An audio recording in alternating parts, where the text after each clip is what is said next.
One of my favorite scenes from Mollywood Times is perhaps its most devastating one. Arjun asks Vineeth Madhavan to watch his debut film, share his thoughts. He walks in expecting to watch the work of a peer, but it leaves him shattered. At first glance, it might seem as though the film is dealing with plagiarism, but that isn't quite what's happening here. As Vineeth points out, it isn't the story that was stolen. In the visualizations, cut points, color palette, music illata sound treatment, എല്ലാം നീ എടുത്തു. Vineeth realizes that the film that he has just watched speaks in his voice. The rhythms, the visual choices, the emotional beats, the themes, even the way the film looks at the world all feel unmistakably his. It is not merely a case of borrowing an idea or taking inspiration.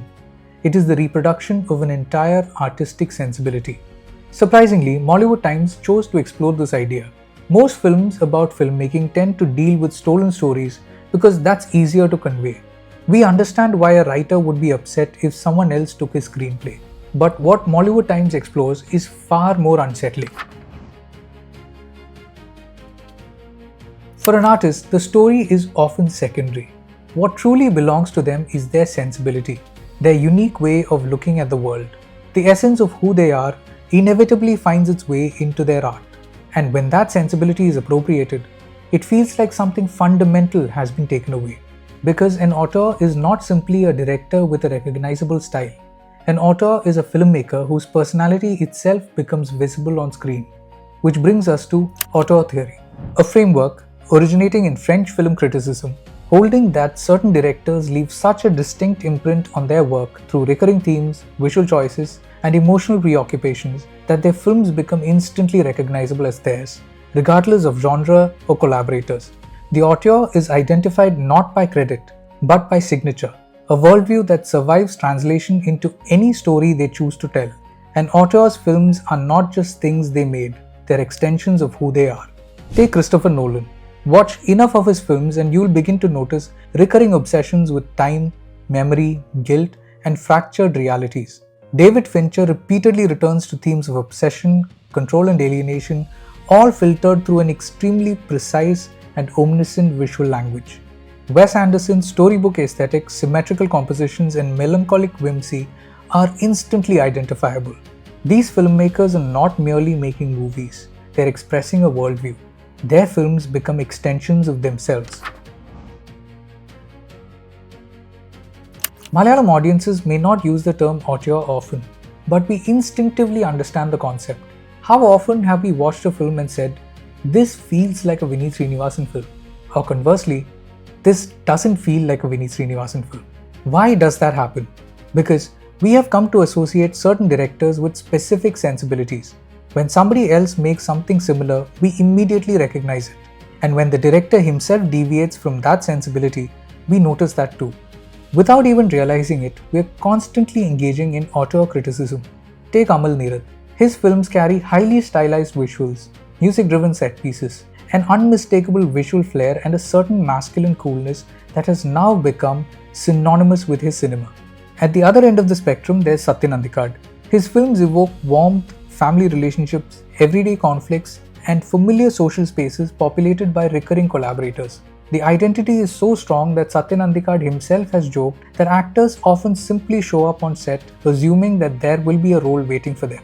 More recently, Girish Eddy has developed a similarly recognizable voice. 4 films into his career, he has already built a cinematic universe populated by awkward young adults, conversational humor, lived-in friendships, and distinctly middle-class Malayalam spaces. Even when he experiments with genre, as in I Am Kadalan, audiences still immediately recognize it as a Girish Eddy film, and that recognition is important.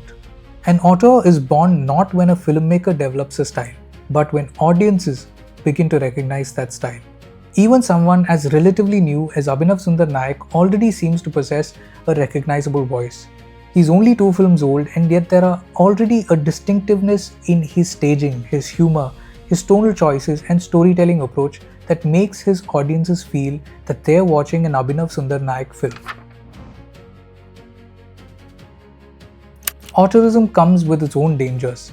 A filmmaker's greatest strength can also become their greatest limitation.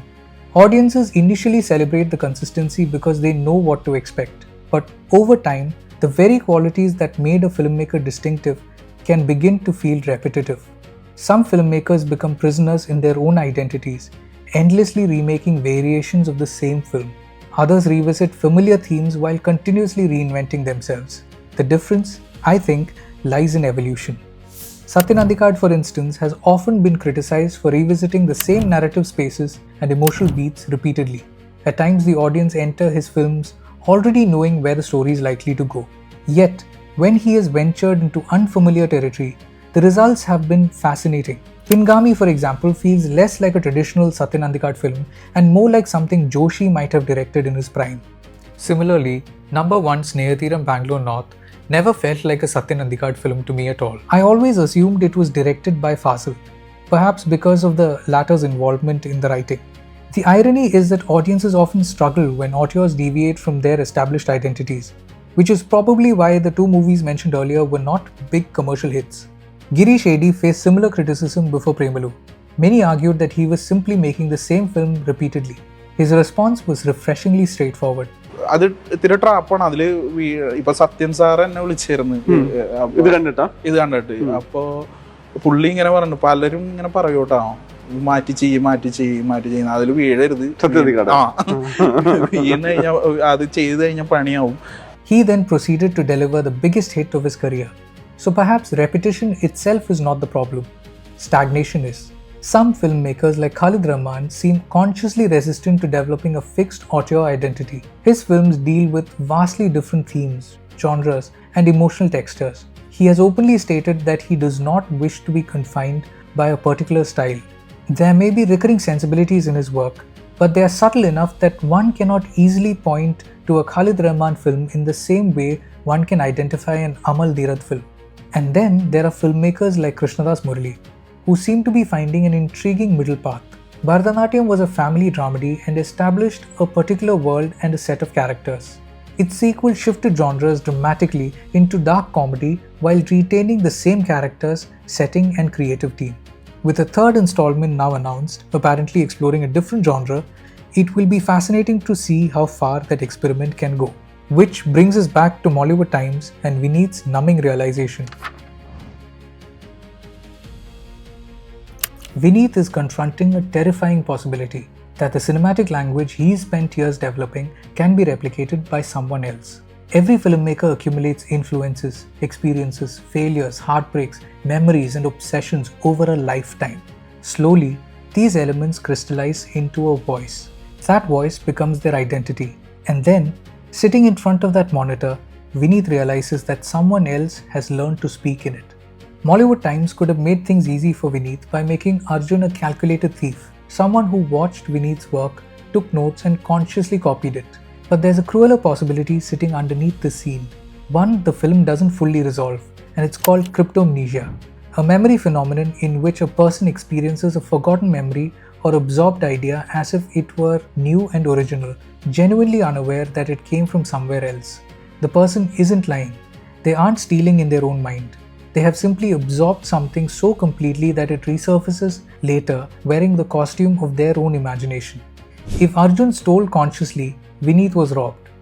If Arjun absorbed Vineeth's sensibility so completely by watching and admiring his work that Arjun genuinely believes that it is his own, Vineeth wasn't robbed. He was erased. His way of seeing the world didn't get taken away from him. It got absorbed into someone else so thoroughly that it no longer requires him to exist at all. That's a fate worse than theft. The greatest fear of an author may not be failure. It may be becoming replaceable. Because if someone else can convincingly tell stories exactly as you would have told them, what remains uniquely yours? Perhaps that's the true death of an author.